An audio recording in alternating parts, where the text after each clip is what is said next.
ഈ classical music, ശാസ്ത്രീയ സംഗീതം എന്നുള്ള ആ കാറ്റഗറിയിൽ ഏറ്റവും പ്രോമിനൻ്റ് ആയിട്ട് വരുന്നത് രണ്ടെണ്ണമാണ്. ഒന്ന് കർണാട്ടിക് ഇതും മറ്റൊന്ന് ഹിന്ദുസ്ഥാനീസ്.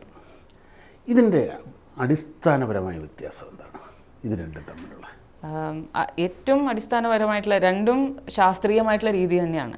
നമ്മുടെ സപ്തസ്വരങ്ങളും നോട്ട് പൊസിഷൻസും അതൊക്കെ സെയിം തന്നെയാണ്. പക്ഷെ അത് രാഗഭാവം നമ്മൾ പുറത്ത് കൊണ്ടുവരുന്ന രീതി അല്ലെങ്കിൽ ആ സ്വരങ്ങളെ നമ്മൾ ഹാൻഡിൽ ചെയ്യുന്ന രീതിയാണ് വ്യത്യാസം. ഇപ്പം നമ്മൾ കർണാട്ടിക് മ്യൂസിക്കിൽ പല രാഗങ്ങൾക്കും കർണാട്ടിക്കിന്റെ ഈക്വലന്റ് എന്ന് പറഞ്ഞിട്ട് ഹിന്ദുസ്ഥാനിയിൽ വേറൊരു ഇത് പറയും.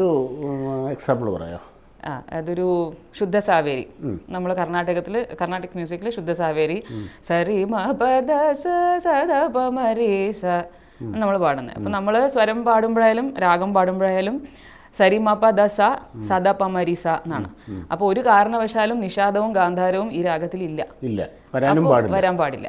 എന്ത് വേണമെങ്കിലും പാടാം, എത്ര വേണമെങ്കിലും പാടാം, പക്ഷെ നിഷാദവും ഗാന്ധാരവും കേൾപ്പിക്കാൻ പാടില്ല. നോട്ട് ഈവൻ ഇൻ അനുസ്വരം എന്ന് പറയും, സ്വരത്തോട് ചേർന്ന് നിൽക്കുന്ന വേറൊരു സ്വരം. അനുസ്വരം പോലും നിഷാദമോ ഗാന്ധാരമോ കേൾപ്പിക്കാൻ പറ്റില്ല. അപ്പോൾ നമ്മൾ സ്വരം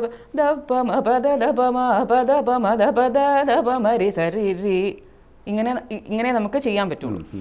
അതേസമയം ഇതിന്റെ ഈക്വലന്റ് എങ്ങനെ വേണമെങ്കിൽ ആകാം, പക്ഷെ നിഷാദവും ഗാന്ധാരം ഒഴിക്കാം, ബാക്കി എങ്ങനെ വേണമെങ്കിലും അതിനകത്ത് നമുക്ക് ചെയ്യാം. പക്ഷെ ഈ ദുർഗ എന്ന് പറയുന്ന രാഗമാണ് ശുദ്ധ സാവേരിയുടെ ഈക്വലന്റ് ആയിട്ടുള്ള ഹിന്ദുസ്ഥാനിലുള്ള രാഗം. അപ്പൊ അതില് സരിമാപ ദസാൻ തന്നെയാണ്. പക്ഷെ അവർ പാടുമ്പോ സരി മ പദ സദ പ മരി ദ സദ പ സനിദ പ മഗരി എന്നാ കേൾക്കുന്നത്.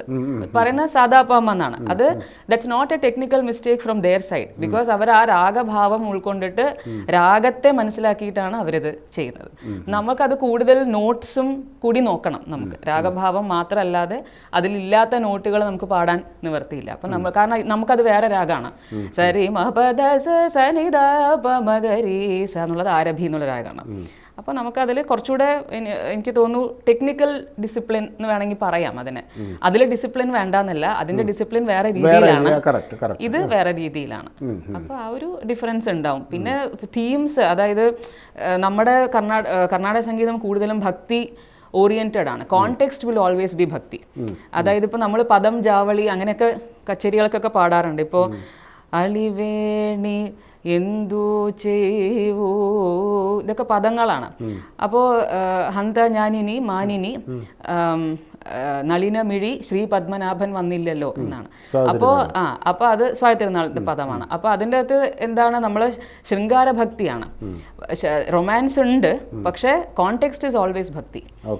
പക്ഷേ മറ്റതിൽ രണ്ടും വരാം. ഇപ്പോൾ മീര ഭജൻസോ അല്ലെങ്കിൽ അഭങ്സോ ഒക്കെ ആണെങ്കിൽ അതിൻ്റെ അകത്ത് മൊത്തം ഭക്തി ഫിലോസോഫിക്കൽ കണ്ടന്റ് ആണ്. But at the same time human relations, nature related ആയിട്ടുള്ള തീമാറ്റിക് അങ്ങനത്തെ തീംസും അതിൻ്റെ അകത്ത് കാണാറുണ്ട്. ഇത് രണ്ടും ഒരേപോലെ പ്രാധാന്യമുണ്ട്. ഇവിടെ കർണാടക സംഗീതത്തിൽ ഭക്തിക്കാണ് ഏറ്റവും കൂടുതൽ കൃതി തീമാറ്റിക് ആണ്. ഈക്വലന്റ് ആയിട്ട് തന്നെ അവിടെയും രാഗങ്ങളുണ്ടെന്ന് പറഞ്ഞല്ലോ. അപ്പോൾ ഇവിടെ ഉള്ളൊരു കൃതി ആ ഹിന്ദുസ്ഥാനി രാഗത്തിൽ ചിട്ടപ്പെടുത്താൻ കഴിയുമോ? അതിന് സാധ്യതയുണ്ടോ? ചിട്ടപ്പെടുത്താൻ അങ്ങനെ ചെയ്തിട്ടുണ്ടോ ആരെങ്കിലും?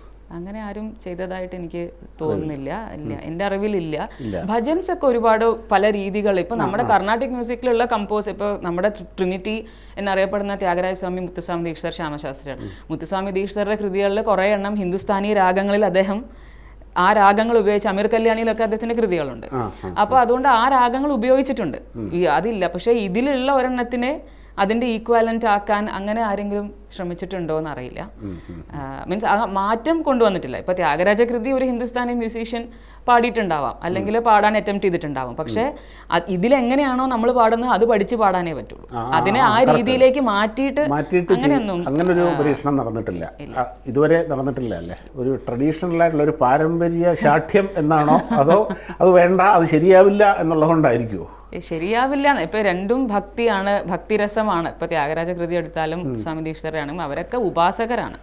അവരൊക്കെ അവർ വിശ്വസിക്കുന്ന ഡേറ്റി അല്ലെങ്കിൽ അവർ ആ ഒരു ഇതിൽ നിന്നാണ് അവർക്ക് അത് സംഗീതത്തിലൂടെയാണ് അവർ അതിനെ പുറത്ത് കൊണ്ടുവന്നതെന്നുള്ളതേ ഉള്ളൂ. അപ്പോൾ അതിൽ ത്യാഗരാജ കൃതികളിലും പറയുന്ന മെസ്സേജുകളും പറയുന്ന കാര്യങ്ങളും എല്ലാം ഭക്തി, ഫിലോസോഫിക് ആൻഡ് ഡിവോഷണൽ കണ്ടന്റ് ആണ് ഏറ്റവും കൂടുതലുള്ളത്. അപ്പോൾ ഭക്തി രസം വരാൻ ഏത് രാഗം വേണമെങ്കിലും നമുക്ക് ഉപയോഗിക്കാം. പക്ഷേ ഈ നമ്മൾ വാഗ്ഗേയകാരന്മാരെന്നാണ് നമ്മളെ കമ്പോസേഴ്സിന്. ഇപ്പോൾ വാക്കും ഗേയവും രണ്ടും അവരുടെയാണ്. Lyric and music both belong to the same person. So അതിന് നമ്മളൊരു ഓത്തന്റിസിറ്റി നമുക്ക് തോന്നിയ പോലെ ട്യൂൺ ചെയ്താൽ അതിൻ്റെ ഒരു ഓത്തന്റിസിറ്റി പോയില്ലേ. അപ്പോൾ അത്